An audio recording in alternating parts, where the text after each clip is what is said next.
ना परबाबा डरा, ना बाबा डरा, ना बाप डरा, अभी बेटा डरेगा। जैसे भूमिहार जमींदार को उखाड़ फेंकने की बात हुई तो मेरे परिवार ने साथ दिया और मेरे परिवार ने यहाँ से सिराई भूमिहार जमींदार को परसा उखाड़। जब तक जान है और जब तक जिंदा है तब तक समाज। रुपेश लगातार जो है समाज में रहकर समाज में चल रही भ्रष्टाचारी को लेकर आवाज उठाता है। समाज में जो कहा जाए जिसे हक नहीं मिल रहा है उस तबकों को लेकर जो लड़ रहा है, लड़ते लड़ते इनको इतना डर सताने लगा, यहाँ के जो जनप्रतिनिधि मुखिया है उनको इनके ऊपर एफआईआर कर दिया है। लेकिन पढ़े लिखे नौजवान युवा अगर समाज में आ जाए तो समाज की विकास होना तय है। अब लग रहा है कि जो लोग जो है भ्रष्टाचारी के खिलाफ आवाज उठाएंगे उन्हें जेल में बंद कर दिया जाए। समाज की बात करता हूँ कि आप न जाति की राजनीति कीजिए न धर्म की राजनीति कीजिए, लेकिन आप एज ए मुखिया हैं और मुखिया का काम होता है कि 10,000 आबादी की जितनी भी मूलभूत आवश्यकताएं हैं उसको मुहैया। स्वागत है। इस समय हम कटैया पंचायत में हैं। कटैया पंचायत वही पंचायत जो आज कुछ दिनों से विवाद के घेरे में है।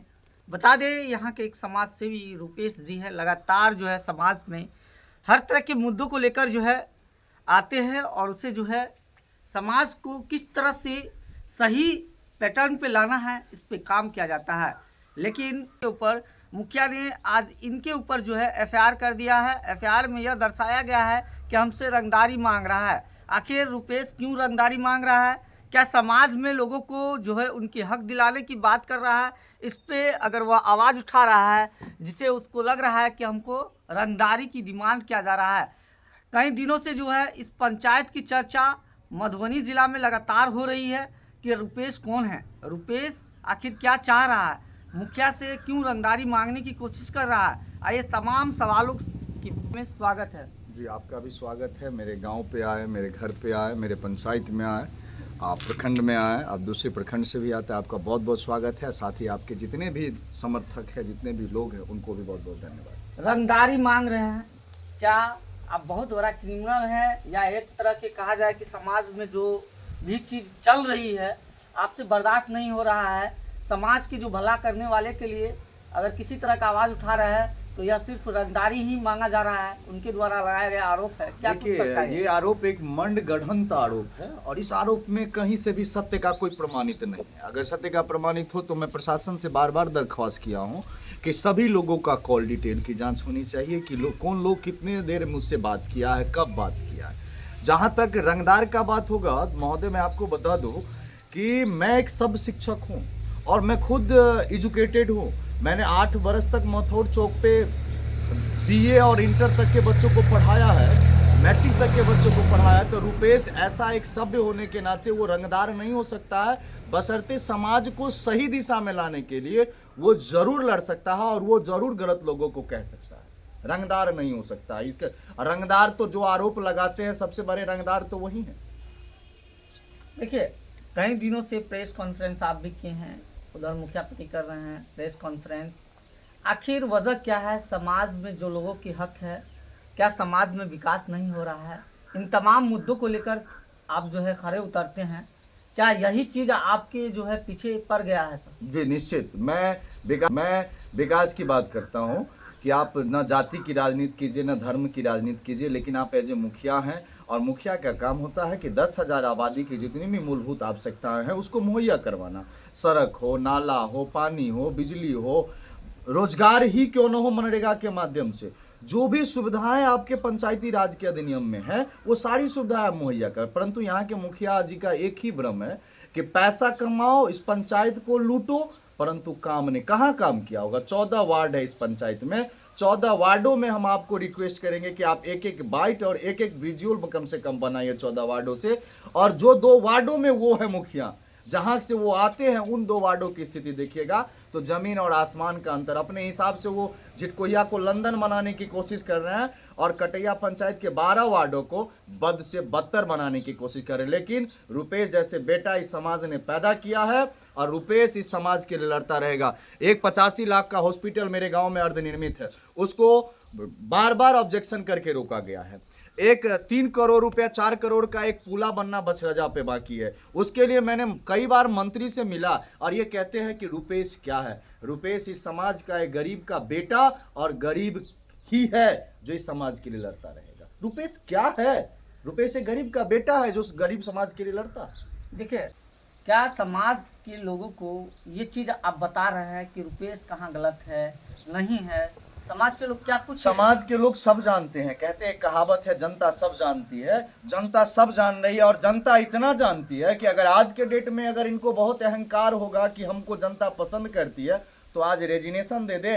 और चुनाव क्या बात है, 1.5 साल बाद चुनाव होंगे या आज ही चुनाव हो जाए, पता तो चल जाएगा कि दूध का दूध और पानी का पानी, कौन लोग इस जनता के काबिल है। रेजिग्नेशन हो जाए, पता तो चले। मधुबनी जिला में पहला पंचायत तो बन जाए कि मुखिया पे आरोप लगा, मुखिया ने रिजाइन दे दिया, पुनः चुनाव हुए। मॉडल पंचायत बनने जा रहा है। अरे मॉडल तो उसमें भी बनना चाहिए ना, रिजाइन में भी मॉडल होना चाहिए ना, भ्रष्टाचार के नाम पे भी मॉडल होना चाहिए ना, विकास के नाम पे भी मॉडल होना चाहिए ना। आज जिस डीलर के आरोप मेरे ऊपर लग रहे हैं कि रुपेश जी हमसे रंगदारी मांगा, उस डीलर से मेरा कॉल रिकॉर्ड की जांच होनी चाहिए था। डीलर ये बता रहे हैं रुपेश जी कि रुपेश हमको कॉल करता है, बुलाता है।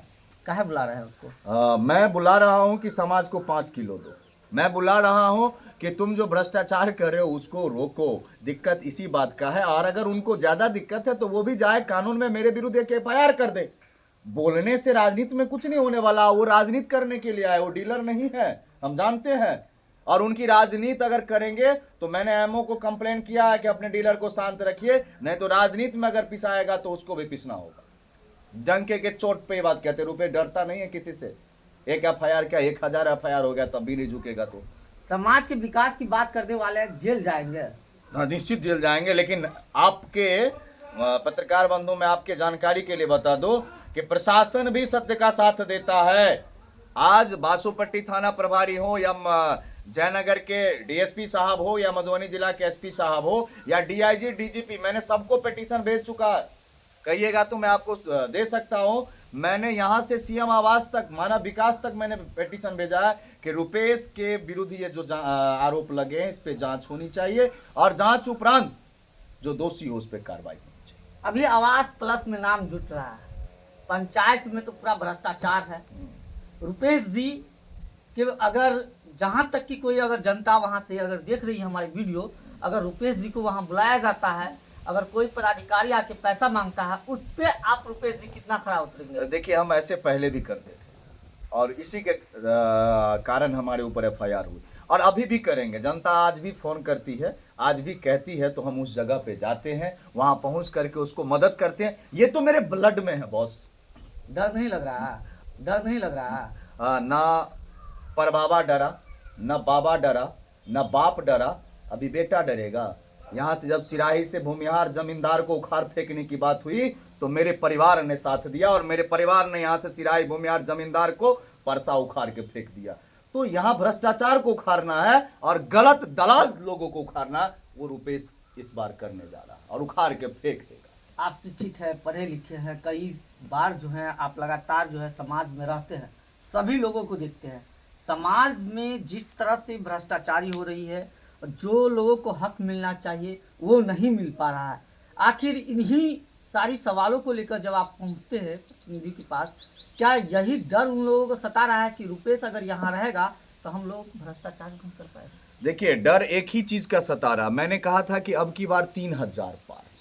मैं 2-3 महीने ये बात कह दिया था कि इस बार जो चुनाव होंगे, उस बार चुनाव में, मुखिया चुनाव में, पंचायत की जनता एक ही बार इतने जनमत देगी, जो भ्रष्टाचार, जो एक वोट का दलाली और पैकारी हुआ पंचायत में, वो नहीं होगा। इसीलिए अब की बार 3000 पार। तो ये इसके डर से कि अगर रुपेश मुखिया बन जाता है तो मेरे ऊपर जांच होंगे। आज भी मैं आपके मीडिया के माध्यम से कह दूं कि अगर मैं मुखिया बनता हूं तो ऐसे भ्रष्ट मुखिया के विरुद्ध जितने भी कार्य हुए मैं सबकी जांच की मांग करूंगा, और सबकी जांच होगी। मैं मुखिया बनूं या ना बनूं, जांच तो होना तय है। बन जाऊंगा तो बैठ के जांच करवाऊंगा, ना बनूंगा तो विपक्ष में रह के जांच करवाऊंगा, लेकिन जांच तो होगी। समाज में जो लोग हैं, आप लगातार जो समाज के बीच रहते हैं, क्या लग रहा है ये इस वर्तमान की जो मुखिया है, मुखिया की कार्य आपके पंचायत में किस तरह से हो रही है? देखिए, जहाँ तक मुखिया के कार्य की बात किए हैं तो 2 वार्ड तक ये मुखिया हैं।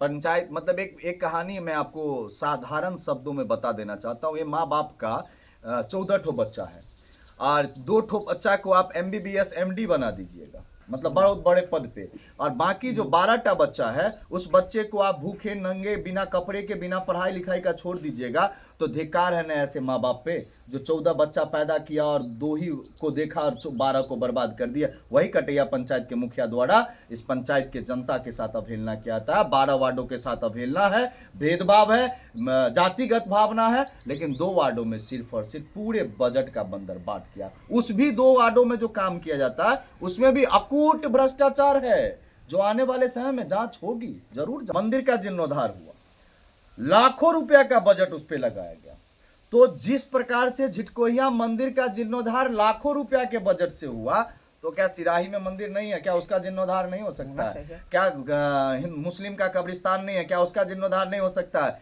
क्या कटैया में मंदिर नहीं है, क्या उसका जीर्णोद्धार नहीं है? क्या कटैया चौक पे मंदिर नहीं है, क्या उसका जीर्णोद्धार नहीं? अरे आप दोहरी नीति और दोगली नीति कब तक चलोगे? आप अपने लिए कहते हो ये फंड और वो फंड, और बाकी और वार्डों के लिए। ये लड़ाई 12 वार्ड वर्सेस 2 वार्ड की है, यह लड़ाई कटैया पंचायत के जनता वर्सेस कटैया मुखिया की लड़ाई है। कब तक